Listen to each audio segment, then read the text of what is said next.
nagurgor, sabi ko nga sa inyo, ibang klase talaga dito sa Pilipinas. Kapag ikaw ay nagpapahayag, ikaw ay pinaparangalan. Ayan ang parangal. Oo, kaya suportahan natin yung banateros. Kaya suportahan po natin at saka ang gobyernong ito.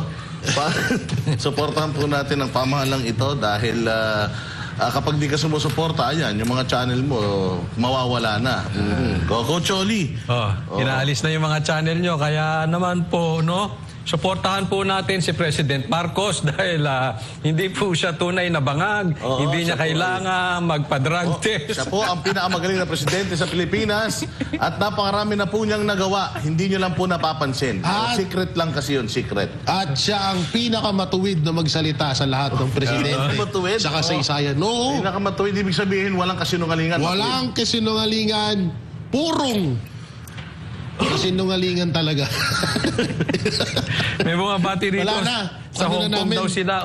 See you dyan sa Hong Kong. See you soon. Yung mga taga Hong Kong at saka yung mga taga Japan.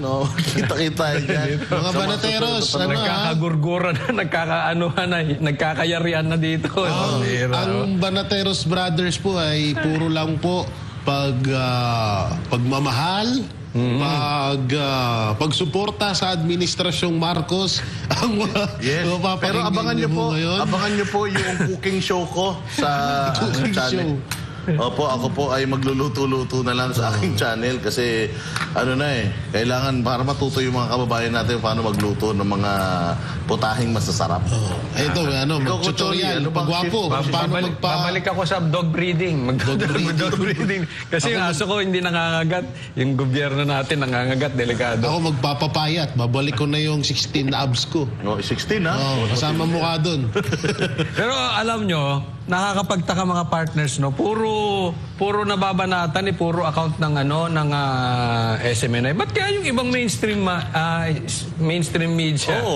Hindi nagagalaw, no? Yung nagpapalabas kay Aling sino yun? Si Aling, sino yun? Yung anak Delia ba yun? Aling Delia? Aling Sheila. Aling Sheila, si Aling Sheila. Bakit yung nagpapalabas ng mga picture ni Aling Sheila, hindi nyo tanggalin? Puro fake news yung mga yan. Bakit itong SMNI? Kayo talaga, Ano bang ginawa kasi sa inyo? Tinanggalan nyo na nga ng prangkisa. Tinanggalan nyo na nga ng karapatan. Tapos ngayon pati naman social media. Grabe kayo. Binuhay pa yung kaso ni Pastor Kibuloy. Tapos nagkaroon pa ng illegal arrest kay Tatay Digo. Grabe na talaga. Pero pinupuri natin si Marcos dahil napakahusay mo. Parang kahit hindi ka nagdeklara ng martial law, ganoon na rin. Parang martial law. Matindi pa nga Mapayapa sana ang iyong kaluluwa. Mas matindi pa. Mas matindi pa, di ba? Tsaka tsaka yun, tawag dito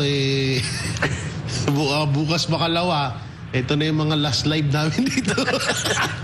Baka bukas. Doon na ako sa Sub-Saharan, Sub-Saharan Africa na ako magko-content. Baka bukas, kapag ini-interview na ako ng SMNI, ganito na yung salita ko. Gano'n na rin ako. Kaya naman natin napapag-usapan yan mga boss kasi nga ramdam na ramdam talaga natin mga partners yung alam mo yun, para ka nang hindi makahinga, yung wala ka nang laya na ultimong baka nga sa susunod pati paghinga mo ipagbawal na nila kasi kapag ikaw ay nagpahayag ng iyong saloobin kahit naman hindi siya seditious kasi napakalinaw naman Napakalinaw naman nung rules pagdating sa sedition na kapag ikaw ay naghihikayat ng rebellion, di ba? Kapag ikaw ay naghihikayat na tumalikod na sa gobyerno, yun yung sedition. Pero sa mga nakikita naman natin ng mga pagpapahayag ng mga vloggers, lalong-lalo na ng mga ordinaryong tao sa kanilang social media, sila lang naman ay nagpapakita ng pagkadismaya. Kaya nga sabi natin, hindi ba? Wait lang, ba't ang bait mo? Ba't ang bait mo? Hindi mo bait naman talaga. Ay, mabait naman talaga. Sorry. Kaya ayun, eto na naman. Ang NBI ay meron na, nakaano daw sila, closely monitoring 20 vloggers na baka daw sampahan na nila at ipahuli na nila by next week. sino kaya yung 20 vloggers na yan? Sigurado ako, baka ano yan, baka puros mga Duterte supporters yan. And biglang nagkaroon pong ulit, nabuhay pong ulit ang TRICOM at magkakaroon po ng panibagong pagdinig sa darating na Biyernes. Biglaan din, mga partner. Biglaan. Biglaan din na nagkaroon. So, ewan ko nga, kung yan bang mga pagdinig na yan sa mga vloggers, sobrang laking issue ba yan? Kasi Ako tanong ko lang, Boss Dada, imbitado ba ron si Torre? Kasi baka pag andun si Torre, tapos pag-attend ng mga vloggers, wala nang labasan yun. Oo, malamang. Baka pag-attend ng mga vloggers doon, sigurado, makadiretso na sa kangkungan niya. Baka kidnapin din sila, dalhin sa Hague. Nagawa nga nila sa Pangulo eh. Nanaginip nga ako dyan eh. May panaginip ang Sige nga. No? Yung gay, dyan sa, kaya, diba, dapat wala na daw talagang hearing eh. Oh. Kaso masyado na silang naungusan ni Torre. Kaya kailangan nila magbida-bida. Maganda yan, ha? Ngayon, siyempre, si Torre ang baby eh. Baby. Kaya ang ginagawa nila parang, yun, yung Parang sinabi ikaw mo ngayon, kanina. si Baby J. Hindi, katulad sinabi mo kanina. Pagpunta ng vlogger, wala nang uwian. Magdala na kayo ng tsinelas ninyo dyan, ha? Pero naman Coach Oli, natin yan, pinabulaanan ng AFP yung kumakalat sa social media na yung pinipigilan nila yung mga sundalo, mga AFP military natin na mag-comment, mag-like at magpahayag ng kanilang salubin. Nakalagay pa nga doon, pati mga dependent, bawal. So, sumagot po ang AFP at sinabi po ng AFP na walang katotohanan yan. Dapat ganon. Diba? Pag kami lumabas na balita, di ba? Dapat mo lang sagutin. Simple lang naman. Ba't mo kailangan magdemanda? Di ba sasagutin mo lang naman, hindi yan totoo.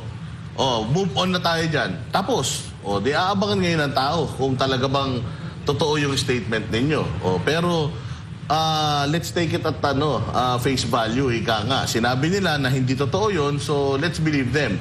Hindi totoo. Kaya nga, yung mga sundalo na gusto magpahayag ng kanilang frustrations, pwede na. Pero sa PNP, bawal. Sa PNP, hindi rin nila, dinilay din nila. Pero, meron nga pong isang pulis na naglabas ng kanyang saloobin. Pinakinggan ko naman yung mga sentimiento ng pulis. Parang ina-advocate lang niya yung pagkakaroon ng prinsipyo. So ikaw ba, napanood mo ba yun? Napanood ko. Naglabas lang naman ng sama ng loob. Hindi naman na nagtatawag na mag-aklas eh. Yun yung masama doon kung magtatawag ka ng mag-aklas. At sinabi naman niya, wala akong balak mag-aklas. Pero kung gusto Hindi nyo... nga siya nag-resign, Coach Oli eh. Ano yun? Sabi niya Bintinimanda. kasi, hindi ako nag-resign kasi kung magre-resign ako, sino pa yung matitirang matinong pulis? Tama, alis pa ako.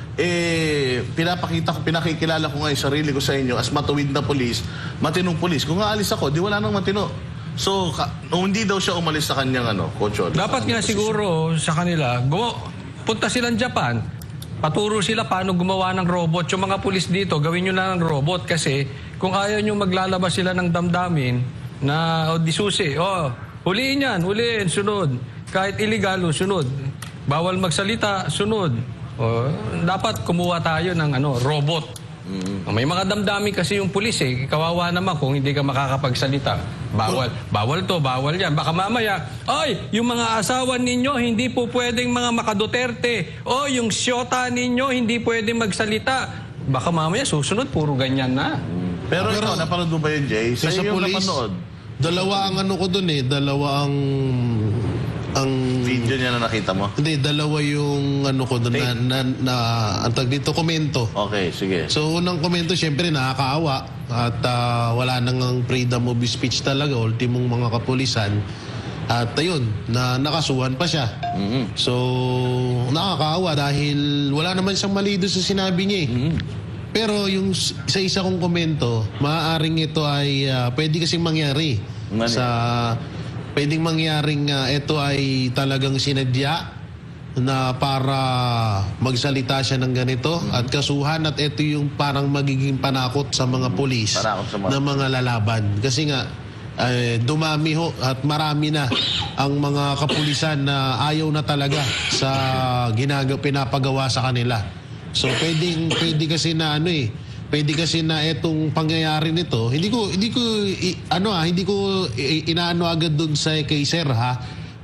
Sabi ko nga, naawa ko. Pero ito pangalawang siyempre nabudol na tayo. So masyado na tayong alerto, no? Pwede kasing mangyari dito na may itong si Sir ay talagang itong issue na to ay planado, tapos kakasuhan siya at ito ay gagamitin para lang panakot sa mga ibang kapulisan at sa mga AFP na, oy, huwag kayong magsasalita, matutulad kayo rito. Kasi kung mapapansin nyo, ito pa malupit. Kaya ako naisip yan. Lahat ng mainstream media ibinalita to. Ito ang kauna-unahan. Oo, magandang obserbasyon. Ito yung kauna-unahang issue ni Marcos, or ni issue ng administrasyong Marcos, na nagtaka ako na bakit binalita ng lahat ng mainstream media. First time. Kasi isipin nyo maigi pasensya na kung napapahaba. Pero isipin nyo maigi rito, pwedeng mabash si Marcos dito. Pwedeng mapahiya siya. At diba, yun naman yung lagi nilang iniiwasan. Tsaka kino-call out niya rin dito. Oo, tsaka kino-call out niya, no? Tapos, ang pinagtataka ko talaga dito, yung first time na nangyari, na ibinalita ng lahat ng mainstream media, may interview pa si Torre sa mga radio station, may interview pa si Pajardo sa mga radio station. Parang nakikita ko parang pinapalawak nila yung issue. Parang pinapalaganap nila at parang gusto nilang mapanood ng lahat ng kapulisan na kapag lumabang kayo sa amin, etong mangyayari sa inyo. Para lang sa akin niya. Pero sabi ko nga, kung magkamali yung pangalawang komento ko, dito ay saludo ako dito kay Sir. At nakakaawa dahil wala naman siyang ginawang mali doon. Wala siyang sinabing mali. Napakagandang obserbasyon nun. Ito ang sinabi ni Police Chief Marbil sa mga polis na naglalabas ng hinaing sa social media. Let this serve as a warning. Any police officer who undermines our core values of integrity, service, and professionalism will face the full force of the law. We will never allow partisan influence to erode public trust in the PNP. So, Pakitagalog. Ang sinasabi niya, sinasabi niya na maging warning na to sa inyo. Yan na. Bawal na bawal yan. Yan na. Sa force, yung ginagawa, yung ganyang pagpapartisan, yung pakikipagkampihan. Yung ako ay ito ang leaning ko. Ikaw ay Bongbong, ako ay Duterte, walang ganon. Pwede kong madugtungan. Pwede kong madugtungan 'yon. Bukod doon sa sinabi, ano ulit unang sinabi niya, Boss Da? Let this serve as a warning. Maging warning na to sa lahat ng mga pulis. Pero yung mga gumagamit ng droga, di ko inarningan na yung mga nagtatrabaho na hindi mo may tuturing na addict pag nag-take sila ng pulburon. Bakit mo warningan? Tinanong nga si Pangulong, nasa Alitagtag, tinanong si Pangulong Marcos. Mr. President, ano po masasabi ninyo sa mga sindikato ng droga ngayon? Di ba? Sabi nga niya, bahala kayo. Bahala kayo. Basta kami. Tatrabaho kami. O, di ba? So, yun lang. Nasagot ko lang. Chilling effect yan Kita mo, winarningan ng pulis. Tapos, vloggers papatawag bukas. Tapos, channel ngayon, binanata ng SMNI channel. So, media. Ano pa? Si Pastor Kibuloy, religion. Bukas tayo binanata ng religion. So, kayo, lahat ng aspeto. Nandun na lahat. Pag kayong mga Duterte, kayo, kung saman kayo, yari kayo. Parang ganon. Warning yan. Pero napakaganda nung analysis. Again, opinion lang ni Jay yun. Pwedeng mangyari yun. Bakit kasi tayo nag-iisip ng, bakit ganun tayo mag-isip critical? Bakit tayo objective? Kasi nga, wala ka ng tiwala sa gobyerno. Hindi mo na alam kung sino talaga yung kakampi mo, hindi mo na alam kung sino yung talagang kalaban mo ngayon. Kasi maraming mga mapagbalat kayo ngayon. Hindi natin sinasabi na si Sir nagbabalat kayo. It's just that, maganda rin naman yung punto ni Jay kasi talagang pinick up ito ng media. Ang dami naman ding mga issues na hindi pinipick up ng media na patungkol din naman sa pagrereklamo ng tao sa gobyerno. Katulad noong mga kaliwat kanang pagkilos ng mga Pilipino sa buong Pilipinas dahil na sa Visayas Mindanao para ipanawagan ang pagbalik ipanawagan sa gobyerno na bawiin si Pangulong Duterte. 'Di ba? Pero ito, oo nga naman. Kinalat nila, di ba? Oo. Si Lisa ba nag-live na? Di ako tatanong, wala akong ano ha? Wala pa. Nag-live na. Kasi yan, hindi ata pinipick up din ng media eh. Okay, wala tayong pinagbibintangan ha. Hindi ko sinasabing totoo yan or hindi ko rin sinasabing hindi totoo. Kaya lang, ang dali namang sabihin kasi, eto, magla-live ako. Tapos na kayo. Ay, ang tataka ko, may nakita na ba kayong nag-live si Lisa ngayon? Wala pa naman. Wala pero meron ngayon. Sa totoo, sinayoko talaga din i-topic to. Pero meron pinakita na video. May sinasabi si Jay kanina na may isang video kasi na nakasuot siya ng pang-pulis ata yun or pang-marine. Etong si First Lady Lisa Araneta Marcos. Sino nag-post ito? PTV. PTV ang nag-post. So government... So parang sinasabi na ito siya, nandito siya ngayon. Pero nung inikot yung camera, magaling ang DDS eh. Pag ikot ng camera, nakita dun sa tarpaulin kung ano, kung kailan pa yun. At kung ano yung so, event na yun. Hindi siya edition 9 ng Marso. Hindi siya latest. Kailan yun? Edition 9, hindi ko maano kasi nakalimutan ko din pero dun sa picture eh. Ang sinasabi, andyan sa mga sa Lakala AB Hugalbot na nakapost. Bakit ba kasi hinahanap nila? Yun din eh. Yun din ang pinagtataka ko. Ba't kasi ako, kahit di na siya bumalik dito, mas maganda pa nga eh. Hindi ba? Bakit ba kasi hinahanap? Ewan ko, siguro baka kasi kadalasan kasi ngayon kasi napagdidiskitan yung anak ni Amy Marcos eh. Kasi nawala. Tall, dark and handsome. Kasi nawala. Hindi kasi nawala si First Lady. So laging pinagtitripan ng mga netizen si First Lady nung nawala. Nawala. So yung anak ni Amy Marcos. So kaya siguro hinahanap kasi baka gusto nilang may pang libangan ba. Pero maganda naman yung lumalabas sa social media yung anak. Pogi, tall, dark, and handsome. Nakita nyo na yon? Hindi nyo pa nakita, mag-Facebook kayo. So, luma na daw yun, Jay. Sinasabi rito sa comment section, luma na yun. Sabi naman ng isa, last year pa. Yung 2023 nga. So, luma na nga talaga. So, doon naman... Ako, hindi issue sa akin yun. Sa akin, hindi rin issue yun. Kaya ayoko rin talagang itapik yun. Kasi nga, wala tayong... pauna-una, masakit man pakinggan ito nga sabihin ko, kahit ano pong mangyari kay First Lady Lisa Araneta Marcos, wala naman pong epekto sa Pilipinas. Yung kahit hindi siya makabalik dito sa Pinas, kung nandun man siya, kung totoo man yun, wala namang magiging pakinabang sa Pilipinas yun. Kaya never parang wala talaga sa isip namin itapik yun. Pero yun nga, sabi nila, may mga, bakit nga daw parang may kababalagan lang. So, Coach. Ako sa tingin ko merong magandang may dudulot sa Pilipinas. Bakit? Pero doon na sa vlog ko, pag nandito. Ay, grabe. Promotion na. Pero meron tayong balita patungkol dyan doon sa isang magiting nating pulis na naglabas ng kanyang saloobin. At ako'y naniniwala naman ako na itong pulis na to ay genuine. Ayan, tuloy ang paninindigan ni Patrolman Francis Steve Fontillas na hindi siya susunod sa anumang utos ng tao kung hindi sa batas lamang.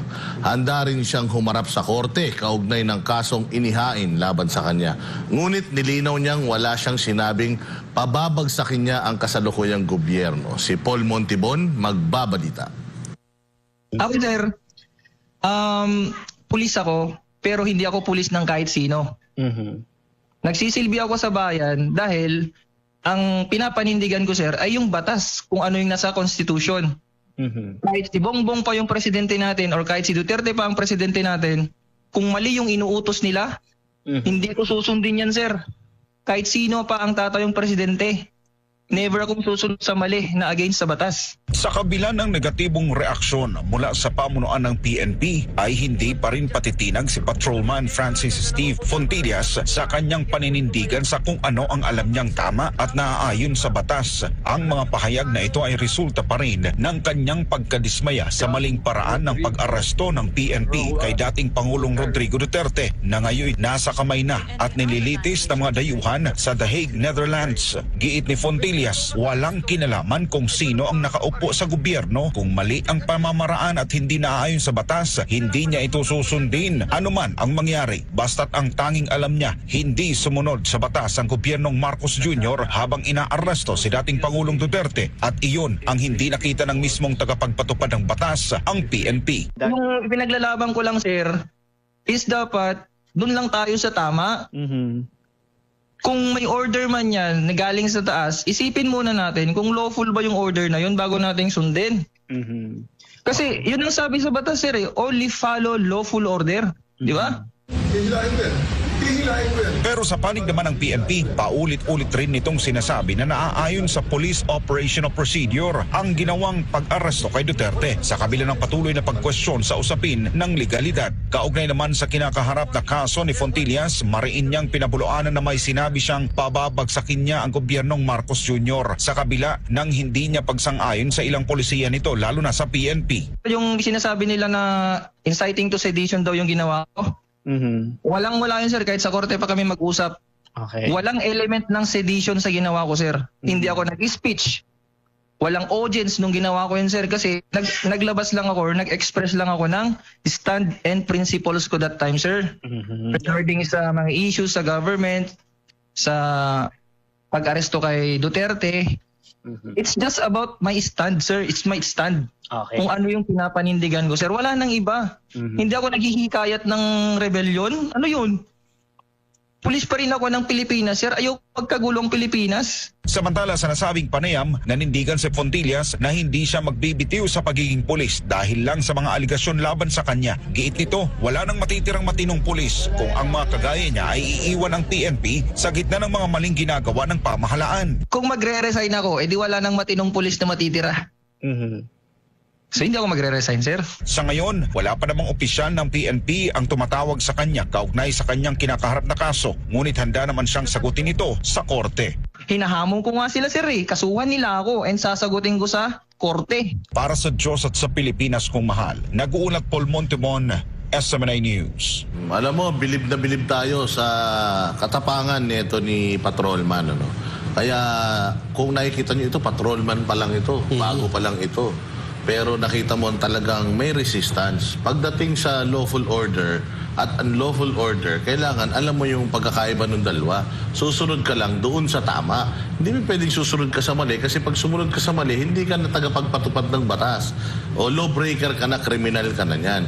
Kaya nananawagan ako sa mga kapulisan natin na gayahin ninyo yung katapangan netong si Patrolman Fontilla ba? Ano ba pangalan niya? Fontilla. Oo, mga partners. Pero hindi hindi ibig sabihin nun yung sinasabi ni Boss Dada na tularan nyo to. Hindi sinasabi ni Boss, kasi baka mamaya ma-misinterpret na. Hindi tayo ba't mo pinupush ang PNP na lumaban sa gobyerno? Wala akong ganun. Ha? Kasi yung katapangan ba yung tinatawag na prinsipyo? Yes. Yan. Kailangan ganun. Sumunod po tayo sa batas. Sa proper na batas. Katulad din sir, hindi siya nag-resign. O hindi ba? Pero tumutuligsa siya pagkamali. Banatero si sir. Kasi pag tama, palakpakan. Pag mali, banatan. At hindi siya umaalis sa serbisyo kasi mahal niya talaga yung serbisyo. So nakakatuwa na sa kabila ng napakapangit na imahe ng kapulisan ay meron pa rin palang mga ganitong klase mag-isip. At kanina nga lamang, ako'y nagawi sa aking dating kinalakihan na lugar. Sabi ko sa inyo, napakarami kong mga pulis na kaibigan doon. Nakita ko yung mga kaibigan kong mga pulis doon at lahat sila, pare-parehas ng sentimiento na talagang hindi sila pabor, ayaw nila at medyo malungkot sila sa mga nangyayari. Di lang daw sila makapagsalita kasi nga, tatanggalan ka, kakasuhan ka tulad dito. Kakasuhan ka. Kaya, siyempre, may mga pamilya din sila. Kaya, parang naho-hostage sila. Nabablockmail sila na parang tatanggalin kita sa trabaho kapag nagsalita. Parang ganun yung feeling nila. Wala silang boses. Kaya nga sabi nga niya, maraming salamat sa iyo, Boss Dada, at sa mga kapatid mo sa Banateros. Kasi yung sentimiento namin, yun din yung nailalabas nyo. Kaya gustong-gusto na yung manood. Di lang kami makapag-share, makapag-like, kasi nga nakamonitor sila sa amin. Pero meron pang pinakita sa akin na GC na sa GC daw na yun, yung batch daw na yun, 1,000 sila. At sinasabi nila doon, talagang nakita ko yung mismong GC na hindi sila masaya. At saka may mga pangalan sila doon na tinatawag silang mga pangalan doon. May mga pangalan silang call sign. May mga call sign na sila doon sa mga visit na mga opisyalis nila Hindi na nila talagang nire-respeto. Kaya lang, dahil nga trabaho, nag-a-adhere sila doon sa chain of command. Pero kung personal ang pag-uusapan, masaya pa ba sila na ginagawa nila ito at nakikita nila sa bayang Pilipinas? Hindi.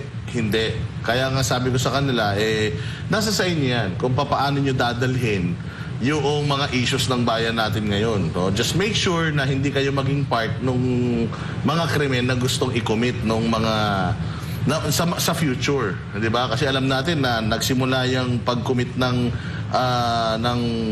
paglabag sa batas kay Pangulong Duterte. O eto na naman, mga vloggers, sinahabol at kung sino-sino pa. So, yung pattern ng pagsuway sa batas, mukhang nagpapatuloy, Coach Oli. Sabi lang natin na nasa inyo kung paano nyo dadalhin. Pero all of them, Coach Oli, sinasabi na nag-aantay na lang kami ng Big Bang. Parang gano'n ang sinasabi. Alam mo, naniniwala ako dyan, Boss Dada. But to be fair doon sa inyo, no?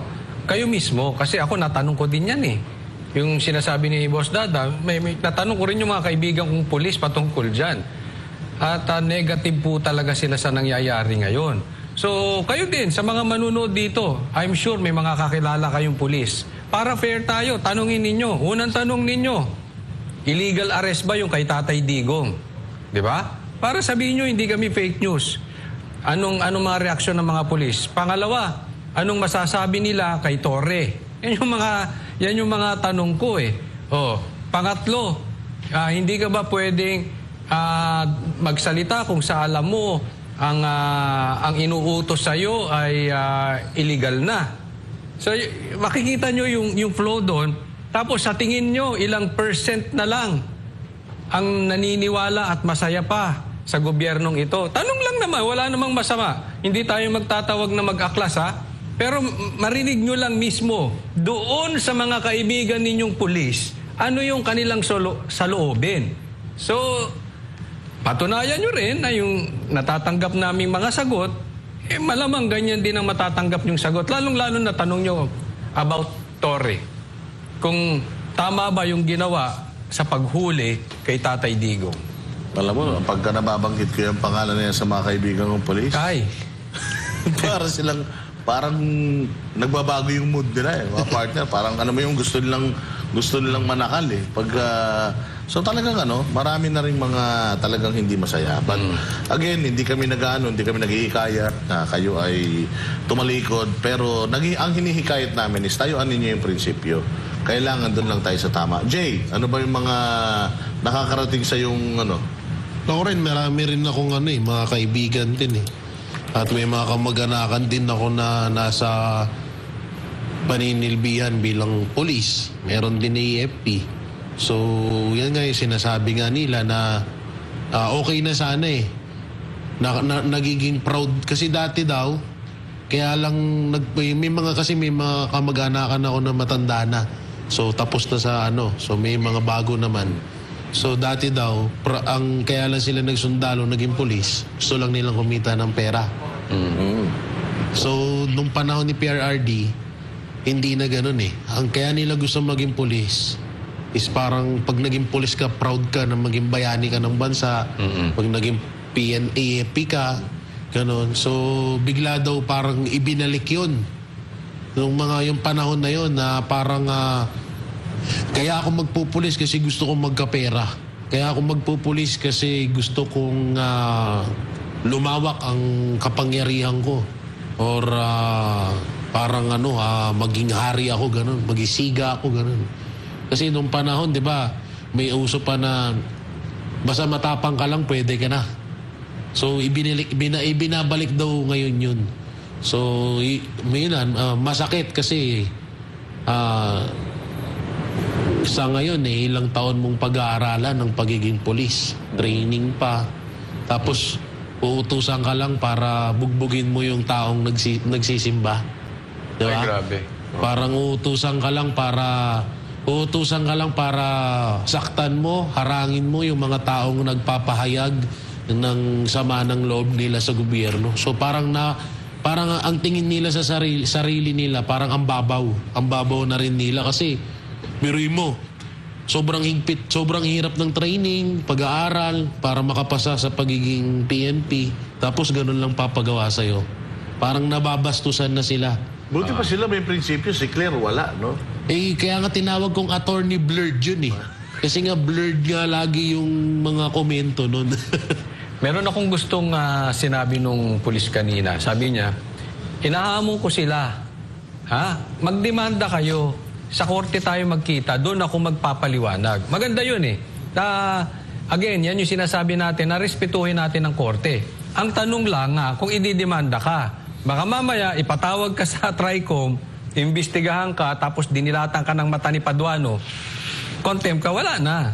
Wala nang pali-paliwanag doon. Basta hindi nila gusto yung sagot mo. Shortcut, no? Contempt ka, yun nga eh. Kaya sa atin, sa vloggers, wala din problema eh. Padaanin natin sa korte. Ganun lang, simple. Tsaka ito pa, ang malapit pa dyan, kung yung dating presidente nga, napakagandang ganda ng ginawa dito, isa sa tinatawag na may tuturing mo, mas tutusin nga lang para sa akin mas may tuturing mo pang bayani si Pangulong Duterte kaysa kay Jose Rizal eh. Sa totoo lang sa panahon ngayon, sa daming tulong na ginawa ni Pangulong Duterte. Tapos yun nga ang hiling din nun, korte. Lahat, sige, sampahan nyo ako ng kaso, haharapin ko yan, basta sa korte natin. Pero tingnan nyo, walang nagawa. Wala siyang, hindi hinayaan ng gobyerno na masunod yun. Pero ang ginawa ng gobyerno, binigay sa ibang lahi, sa mga puti, at doon pinaimbestigahan sa ibang bansa, hindi sa Pilipinas. So, yung sinasabi ni Sir na police, okay naman yun. Kaso nga lang, sa panahon mo ngayon, kung yung presidente nga, ginipit, ikaw pa kaya? Patrol na. Kaya nga, doon ka mabibilib sa tapang niya. Siguro at the most, insubordination. Pero meron ba siyang sinaway na Meron ba, doon sa pagbablog ba niya, meron ba siyang sinaway? Ang sinasabi doon, nag-vlog daw siya ng naka-uniforme. Hindi. Sinasabi ni, yung may nunal dito. Nag-vlog siya na naka-uniforme. Kung siya, yun naman pala kayo nga, naka-uniforme kayo nung kinocommit ninyo yung krimen kay Pastor Kibuloy.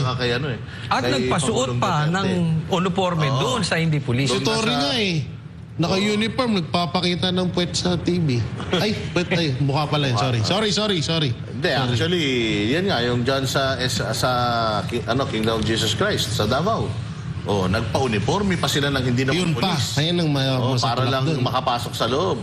Kaya wag nyo nang yung uniforme kasi marami na kayong violations na ginawa dyan sa uniforme na yan.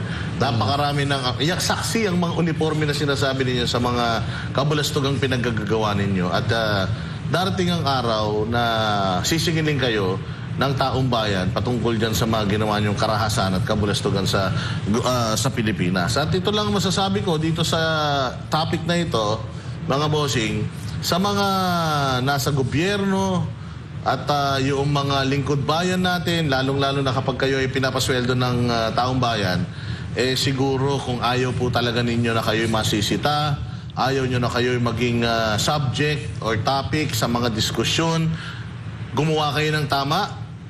Kasi katulad si Pangulong Duterte, ang daming ginawa ng tama, nasa gobyerno din naman, ang daming bumabatikos sa kanya, hinabol niya ba yung bumabatikos? Hindi, nagtrabaho lang siya. At ang resulta ng kanyang pagtatrabaho, sobrang pagmamahal ng mga Pilipino sa kanya. Nakita nyo naman, nung kinuha siya sa atin, kinidnap siya, nakita nyo, napakarami talaga nagbuklod-buklod para ipakita yung pagmamahal sa kanya. Taga-gobyerno din naman siya, pero ang ginawa niya, nagtrabaho siya. Gawin nyo na lang din yan. Magtrabaho kayo ng maayos, huwag kayo magnakaw, ayusin ninyo yung bayang Pilipinas. Now, kung ayaw nyo naman na gawin yan, umalis na kayo sa gobyerno. Kasi sisitahin namin kayo para maging kumbaga makaiwas kayo sa pambabatikos ng mga matatalino mga Duterte supporters at Duterte vloggers, yung mga opinionated na mga Duterte supporters maging private kayo. Kung nag-resign sila, di paano naman yung proyekto nila? Paano yung construction firm nila? Siguro naman malaki naman na. Sa 3 taon ba naman na ginawa ng Diyos, ubos lahat ng pera ng gobyerno, wala ka naman nakikitang infrastructure, wala naman bago ospital, wala naman bago mga eskwelahan.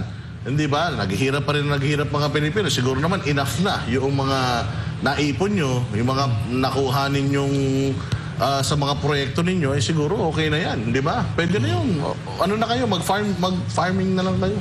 Mag-farming na lang kayo. Para hindi na tayo nagtatalo-talo. Hindi ba? Kaysa demanda pa kayo ng demanda, mga walang iya. O kaya magtanim kayo ng pulburon. Mahal ngayon. Pwede. Para yun na lang negosyo. Lahat gawin nila.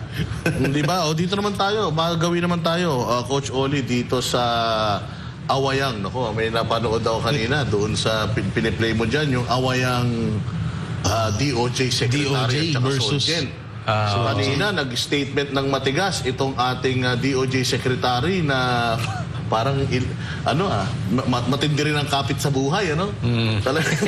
Talagang hindi rin bumibitaw. Kapit tuko no? Kapit na kapit. Kahit sa buhay, kapit tuko Makikita mo, medyo talagang yung itsura niya, medyo mahina na, pero malakas pa boses. Malakas siya. At bilib na bilib kami dahil sabi nga nila, kapag masamanda mo,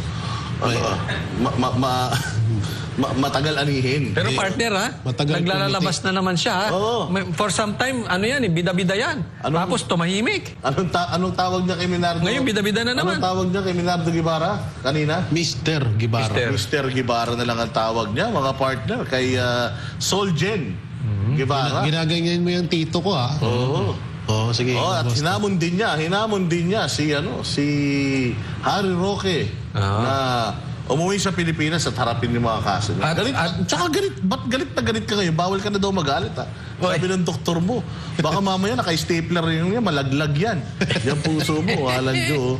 Ingat-ingat, DOJ Secretary. Matagal pa yan, mahaba yan. Pero bakit kaya sa tingin mo si DOJ Secretary biglang ngayon, masigla ngayon?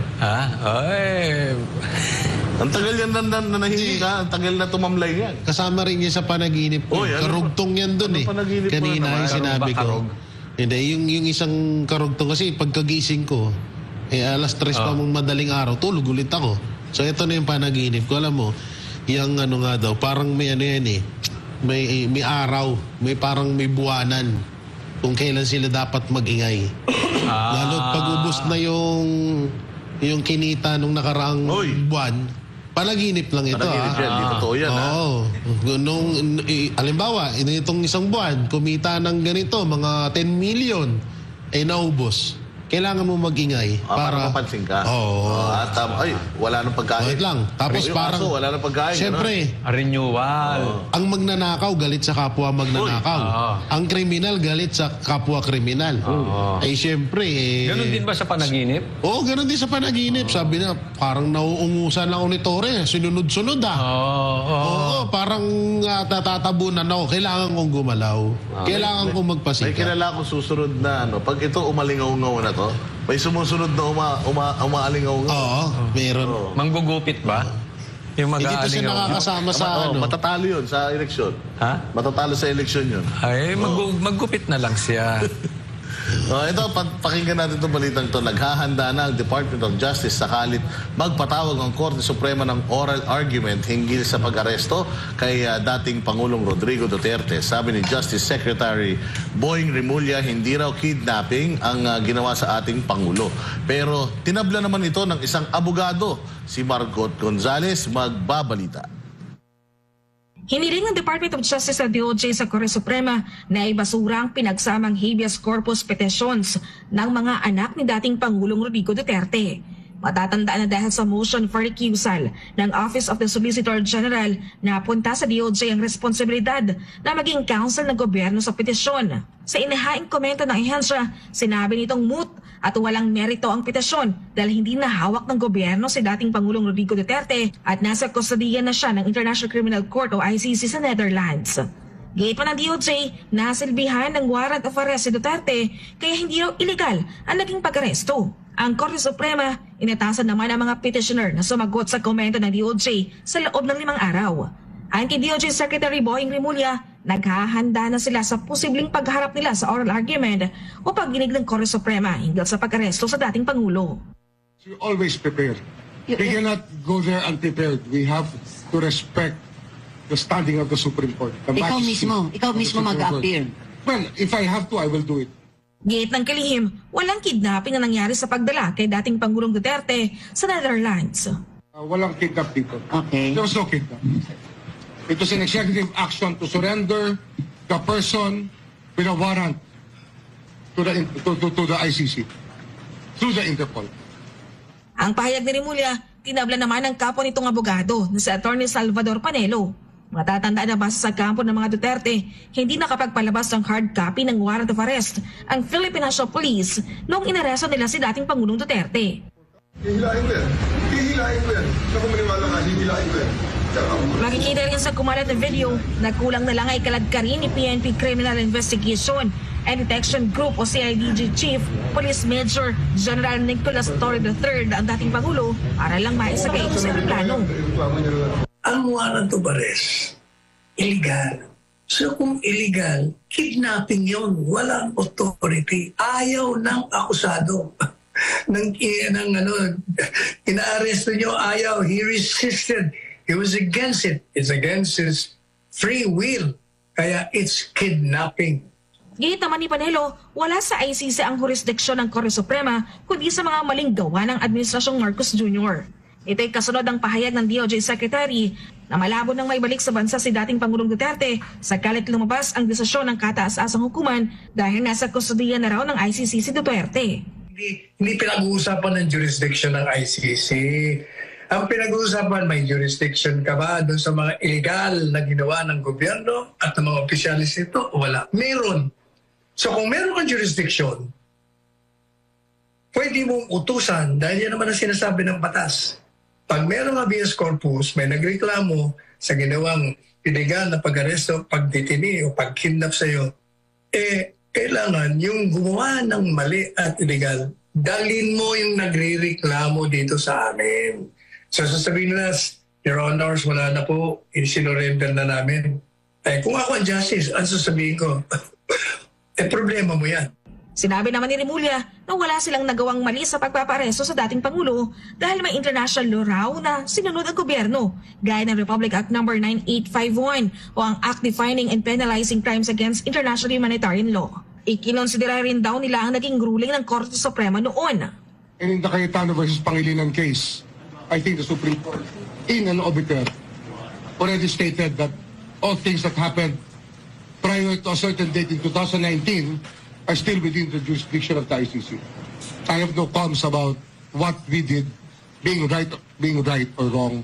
I think that we were in the right the whole time. Sa pananaw naman ni dating presidential spokesperson, Attorney Harry Roque, mali na akusahan ng crimes against humanity ang dating Pangulo kung pagbabatayan ng bilang ng reklamo sa ICC. Akala ko ba libo-libo ang sinasabi nilang pinatay kaya naging crimes against humanity? Nagulat na lang ako na 43 ang sinasabi nila, no? Nasaan yung libo-libong sinasabi nila, no? At paulit-ulit naman nilang sinasabi yan na pinapatay daw ng Pangulo, di umano ang libo-libong tao. Pero nung binasa naman yung akusasyon kay Presidente, ang binanggit 43. Over a period of 8 years, no? So 43 divided by 8, how many is that? Para sa Diyos at Pilipinas Kumahal, Margaret Gonzalez, SMN9 News. Galing, no? Ito naman kasing si SOJ, ano naman kasi, kilala naman natin na itong gobyerno to, pinakasinungaling na gobyerno. Oo, bulag tong mga to gobyernong bulag ang tawag dito. Oo, iba yung nakikita nila sa nakikita ng taong bayan. Or sinungaling lang sila. Katulad din, ibabalik ulit natin doon sa KOJC, siege, 16 days. O, ang dami nilang mga kung ano-anong pinagsasasabi doon. Wala silang napatunayan kahit isa. Angel of Death, meron daw mga being held against their will doon sa loob, kahit isa, wala. Sinabi ng Pangulong Duterte at neto ring mga ito na walang paglabag doon sa sa Kingdom of Jesus Christ, sa compound. Walang paglabag na sila pa nga daw yung agrabyado. At tama yung kanilang pagpapatupad noong warrant doon. Kahit na hindi naman nakapangalan kay Pastor Apollo Kibuloy yung warrant, pati yung address sa Pasig, pero doon nila sinerve, tama pa rin daw yun para sa kanila. So, sabi rin ni Bongbong Marcos, walang pumasok na baril doon. Walang dibaril, walang tear gas, walang kung ano-ano. Oo, maayos yung pagtrato nila sa mga taga-Kingdom of Jesus Christ. So, kita mo talaga, pathological liar talaga itong gobyerno, Coach Oli. This is the same person na nagsabi na hindi papapasukin ng ICC. Yes. Kasi aarestuhin namin sila. Wala silang jurisdiction dito. Maayos ang justice system natin. This is the same person na nagsasabi na hindi illegal yung pagkaka-aresto kay Tatay Digong. So, what do you expect? Maniwala kami sa iyo ngayon? Maybe after 2 years, baguhin mo na naman yung statement mo, di ba? Actually, hindi ba kidnapping yun? Oo. Yung nangyari? Ang ganda nung ang ganda nung paliwanag ni Attorney Saldon, ni Attorney Panelo. Sabi niya, nag-ano tayo ng habeas corpus. So ibig sabihin, ipresenta nyo dito yung hinuli ninyo. Sa salitang layman's term, dalhin nyo dito yung hinuli ninyo ng illegal at kasi yan ang ni-request namin sa korte. Hindi dito usapin kung may jurisdiction kasi ang sabi nila, nandoon na si Tatay Digong wala nang kwenta na pag-usapan pa natin dito. Kasi wala tayong jurisdiction sa ICC. Ang punto ni Attorney Panelo, hindi issue to ng jurisdiction. Ipresenta nyo dito yung hinuli nyo ng illegal. Ngayon, problema nyo na kung hindi nyo maabalik dito o hindi. Sa madaling salita, yung hinuli nyo, halimbawa namatay, at hindi nyo na maibalik kasi patay na, hindi na namin problema nyo yun. Problema nyo yun. So, pwede kayong kasuhan ng kidnapping dyan. Kasi illegal yun. Yun po ang punto. Illegal kasi nga, para nga sa lahat, sa layman, kidnapping, pero sa mga professional, extraordinary rendition. Iyon yung hindi lawful na pagkuha sa'yo. Mantakin mo ito, kinuha, pinilit, kinaladkad, isinakay sa aeroplano against his will. Ano tawag doon? Kidnapping. Oo, kasi against his will. Kulang na lang, ipiring tsaka iposas Pero sabi nga niya, hindi ba, magkakasakitan tayo dito. We do it the hard way or we do it the easy way. Yun na yung statement na binibitawan ni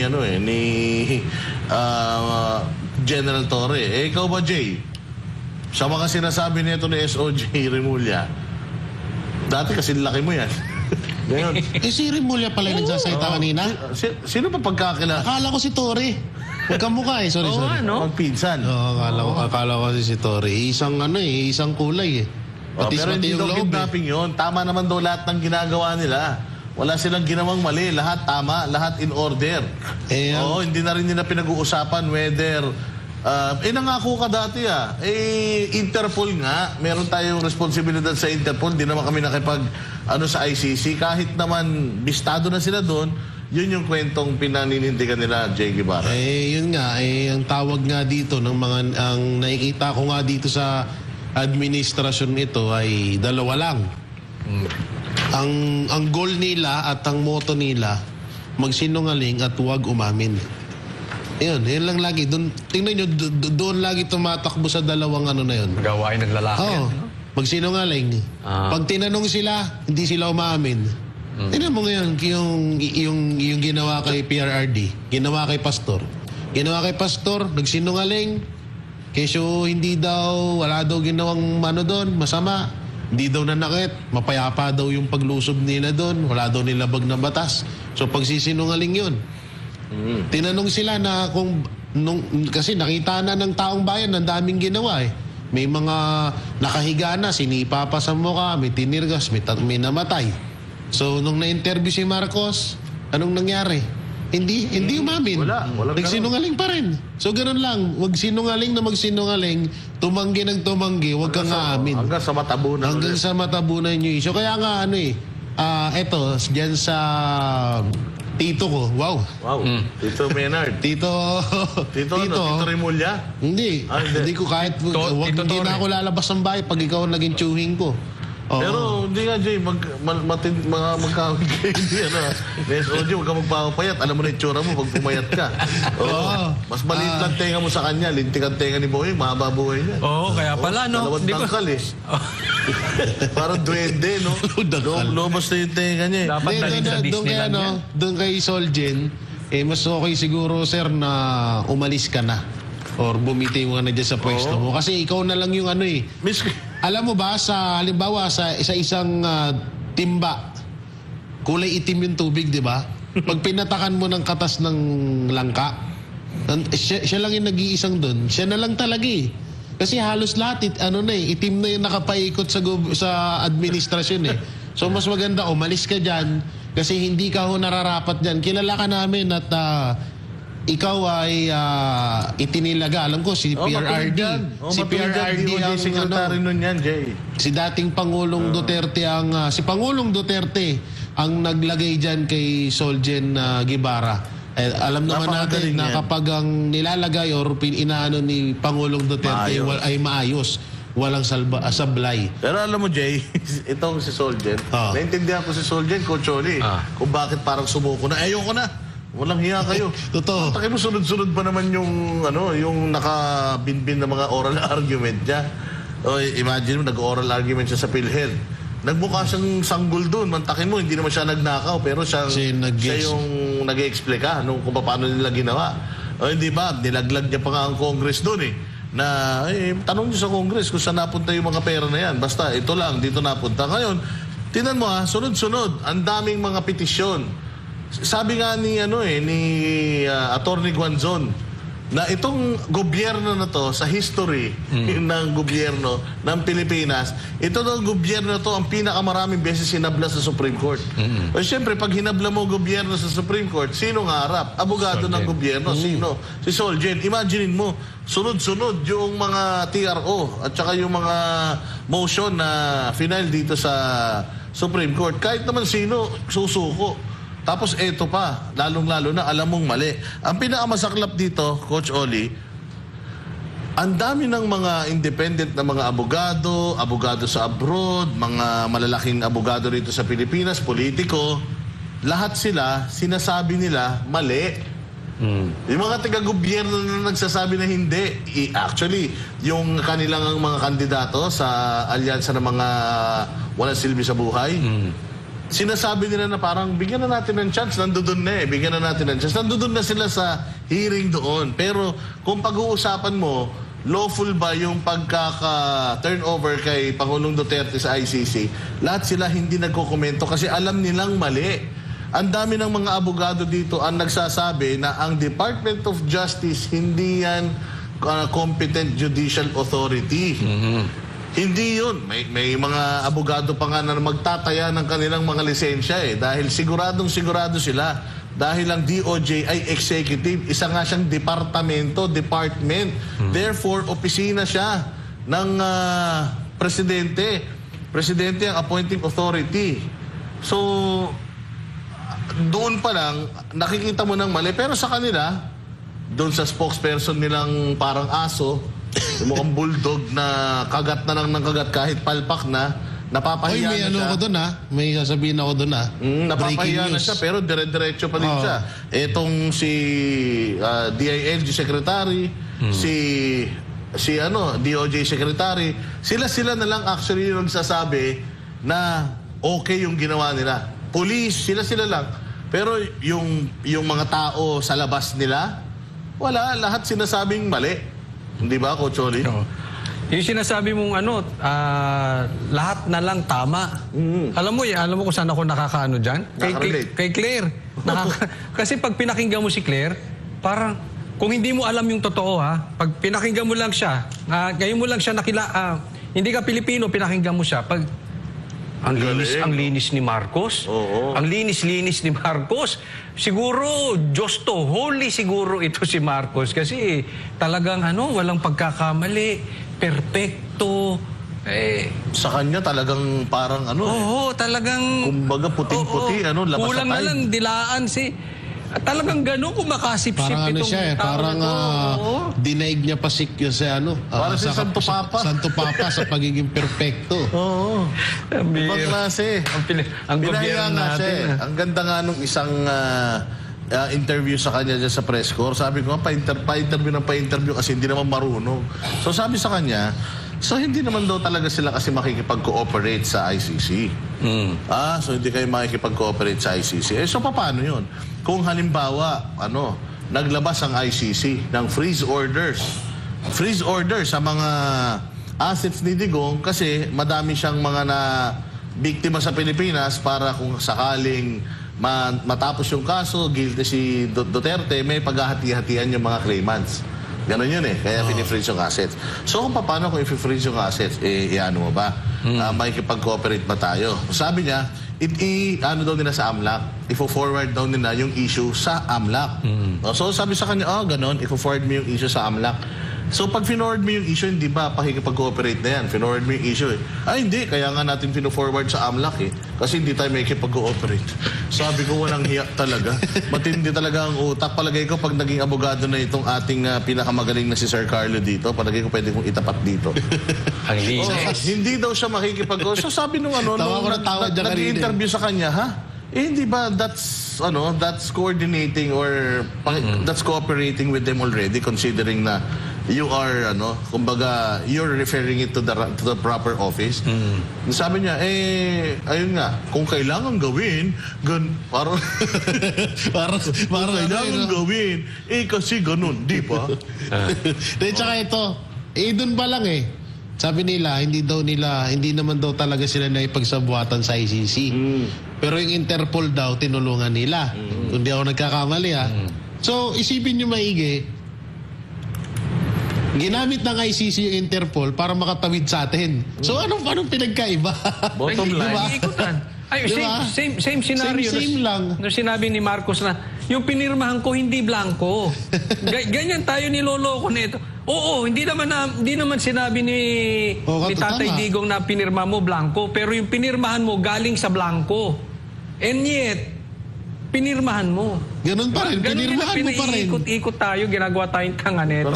Sinakay tayo sa Chubibo Tsaka ang pinaka dun, yung tipong pagkasabi ni Pangulong Duterte ng ganun, pumutok yung issue, naalarma sila, biglang nagsalita siya ng ganun, ang sinasabi niya. Hindi siya bay ka mang tinutukoy. O katulad naman ito sa ICC. Dito, lalo siyang nasunog kasi may ebidensya na sinasabi niyang hindi niya papasukin. Hindi mo nga pinapasok ang ICC. Pinapasok mo naman ang Interpol. Saan tumula yung ICC? Sa Interpol, ganun pa rin. Ito may may panaginip ako dyan kaya diba, Solgen, tatanggalin na. Alam niyo kung sino papalit? Sino? Si Attorney Blurred. Tapos magpapasok na naman ng isang isang vlogger sa Spoke. Oy. Oo.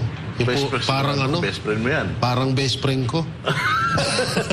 Ang pangit na panaginip ng Jay. Sana hindi magkatotoo. Hindi, parang alam mo naman sila, wala naman sila pinipili. Basta kakampi ka. Basta puputak. Basta sinungaling ka. Palaputak ka. Palagawa ka ng kwento. Magaling ka takip-takip ng mga butas. Pasok ka. So yun ang nangyari dyan. Tatanggalin si Guevara. Kay Yusek Castro. Kasi kung ang purpose niya, inisin talaga yung tao. Sabi ko kasi tumayo lang siya doon, hindi siya magsalita, nakakainis na siya. Nakakainis na siya. Congratulations, napaka-effective mong Yusek. Pag sabihin mo sila ni Tory, asar na taong bayan. Sigurado, baka marami atakin sa puso pag nakita mo sila. Pero combine, putot dinuguan. Kombinasyon, Kombinasyon Pero, ayun nga, siguro sa akin, panghuli, napakalaking issue po ngayon ng kalayaan natin sa pagpapahayag na itong SMNI, mga Facebook pages ng SMNI at ng iba pa nating mga kakilala ay natitake down ng basta-basta. And alam naman natin kung sinong nasa likod nito. Sa ibang bansa, yung Facebook, nagtanggal na po sila ng fact checkers. Kaya lang po dito po, active pa po kasi yung kontrata natin sa mga fact checkers dito sa Pilipinas. Sino yan? Vera Files at saka Rappler yata sila yung mga fact checkers. So alam natin na talagang itong mga fact checkers na ito partisan. Kaya napakahirap para sa panahon ngayon magpahayag, kasi kapag nagpahayag ka, it's either ganito, tatanggalan ka ng platform, or masama, kasuhan ka. Ito, nakaamba ngayon yung 20 vloggers daw di umano na minomonitor ng NBI at ready na din silang sampahan ng kaso ng sedition, yung kanilang isasampang kaso na tila mo nagre-rebel itong mga vloggers. And sa nakikita naman nating pattern, kahit sa Congress, pag nagpapatawag sila ng vloggers, halos lahat naman ang pinapatawag nila yung mga vlogger na pabor sa mga Duterte. So darating ang panahon na kaming mga lumalaban para sa katotohanan ay unti-unting magsisiwalaan. Ngayon pa lang po sinasabi na po namin na sana po na sa kabila ng mga pansamantalang pagkawala namin sa ere o sa sirkulasyon, sana ipagpatuloy nyo pa rin po yung laban natin para sa katotohanan. Kasi kung hindi na po tayo magsasalita, kung matatakot po tayo dito sa mga nangyayaring ito, wala na pong mangyayari sa bayang Pilipinas. Parang tinanggap na lang po natin yung ating kinasadlakan. So sana po hanggat kaya pa po nating magpahayag lang tayo ng magpahayag. Wag lang po tayong manggugulo, wag lang po tayong lalaban sa gobyerno, basta tayo lang po ay sisita sa mga pagkakamali.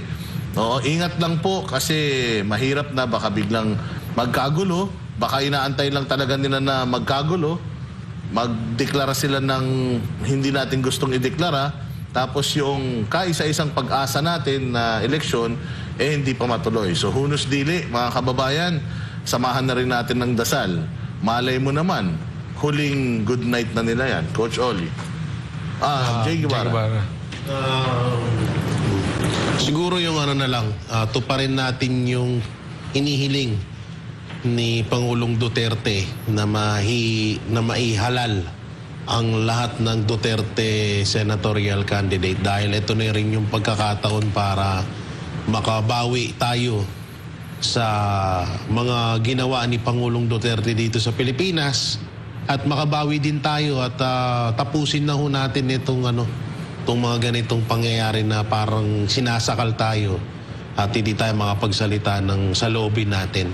So sa pamamagitan ng 10 senator na kasama or kandidato ng mga Duterte, kapag yan ay mga nakatungtong na sa ating Senado, kahit papano may natitira pa tayong pag-asa na kaya sana tuparin ho natin yun. At ayun, baka ito na rin yung last na